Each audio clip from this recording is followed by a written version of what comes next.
Bonjour et bienvenue sur ma chaîne Sunny4Me, je suis ravie que tu sois là. Aujourd'hui, je veux te présenter un projet qui me tient particulièrement à cœur, mon nouveau roman intitulé La couleur de mes ongles, avec cet épisode spécial, La danseuse du monde de mon rêve. Les événements qui entourent cette histoire se sont réellement déroulés. En 2013, j'ai fait cette croisière, et c'est pendant un moment, rien qu'à moi, dans un salon de beauté, que cette histoire a commencé à prendre forme, alors que je me laissais aller à la détente. C'est un vidéolivre audio et un e-book qui t'embarque dans un monde fascinant, rempli de sensualité, de suspense et de mystère. Dès aujourd'hui, l'aventure commence.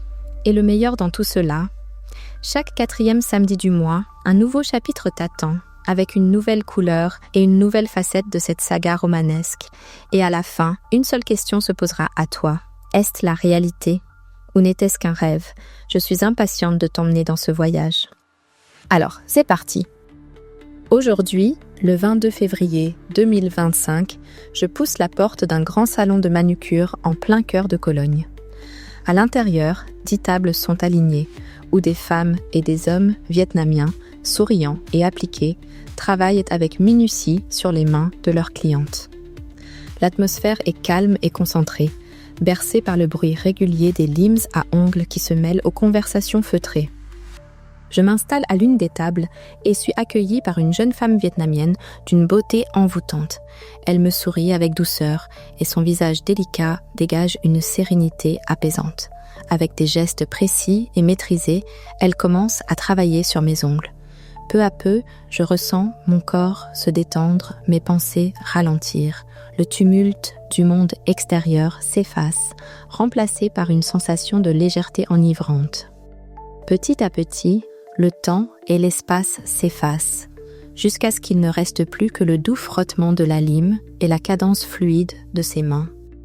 Je me perds dans une profonde transe où la réalité elle-même semble vaciller. Tout autour de moi s'efface et dans cet instant, suspendu, je m'éveille. Dans une nouvelle histoire, un univers inconnu, une seule certitude demeure.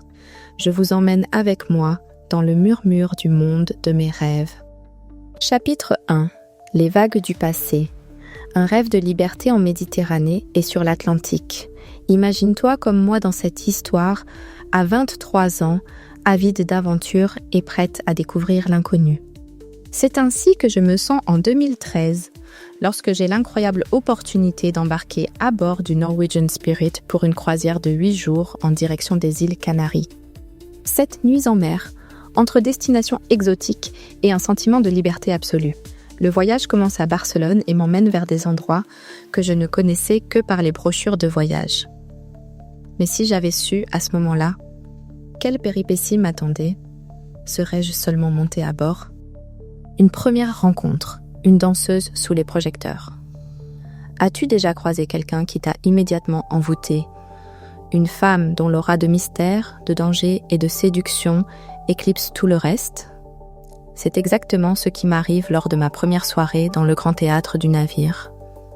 Elle émerge de l'ombre de la scène, vêtue d'une robe noire envoûtante, dont le tissu épouse chacun de ses mouvements gracieux.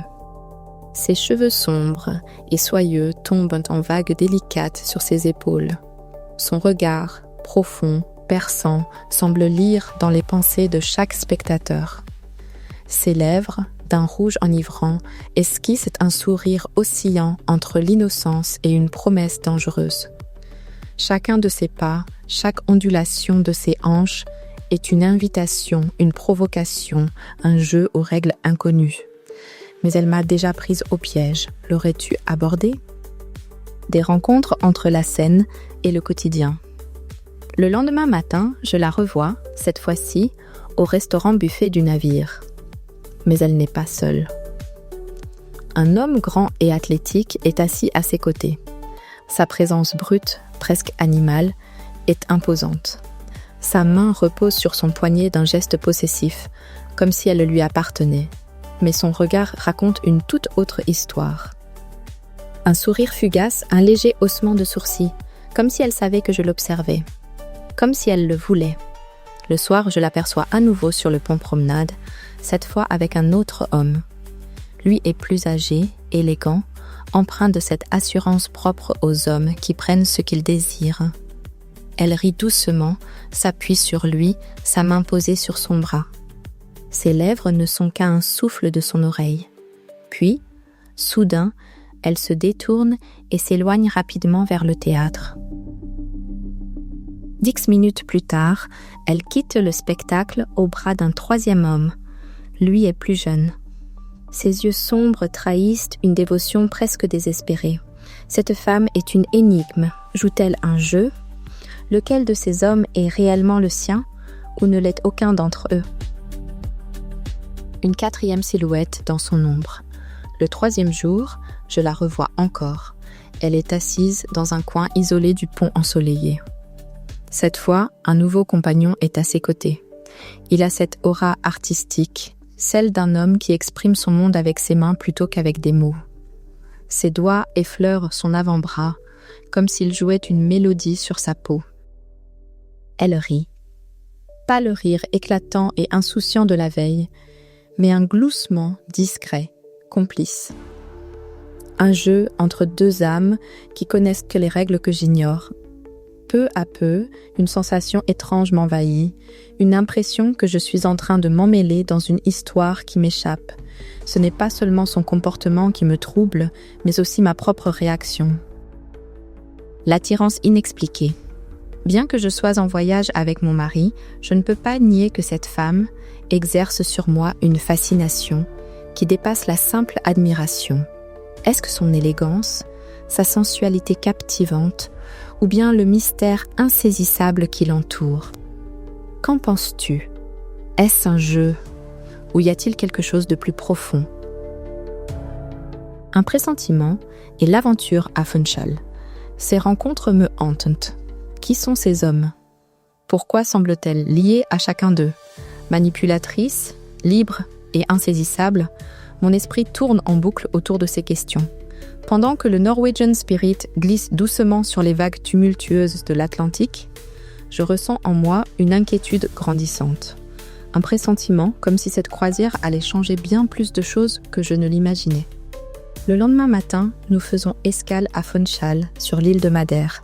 J'ai prévu une excursion en bus à travers l'île. Un jour à terre, empli de contrastes.